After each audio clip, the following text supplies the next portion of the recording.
Night டின்னருக்கு தோசையும் வெங்காயம் தக்காளி போட்டு கடையில் மாதிரி பண்ணலாம் அப்படின்னு தான் செஞ்சுட்டு இருந்தேன்.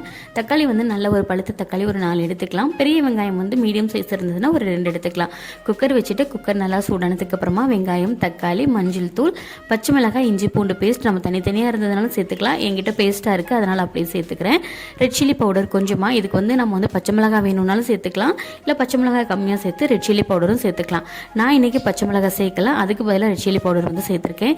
இதெல்லாம் சேர்த்துட்டு உப்பு நல்லா ஒரு 5லேருந்து 6 விசில் விட்டு எடுத்துட்டு ஃபைனலாக நல்லா மசிச்சு தாளிச்சு விட்டோம் அப்படின்னா சூப்பரான தக்காளி கடையில் ரெடி ஆயிரும்.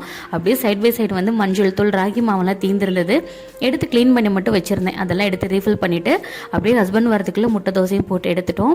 சாப்பிட்டு முடிச்சுட்டு அதுக்கப்புறமா கொஞ்சம் மாவெல்லாம் கம்மியாக தான் இருந்தது, அதையும் கையோடு மாற்றி எடுத்துட்டு சூப்பராக வந்து கிச்சனில் க்ளீன் பண்ணிவிட்டு தூங்க போயாச்சு. இப்போ வந்து கொஞ்சம் பனியாக இருக்குது, அதனால கொஞ்சம் காரசாரமாக சுருக்குன்னு சாப்பிட்டா தான் நல்லா இருக்கிற மாதிரி தோணுது. நாளைக்கு பார்க்கலாம்.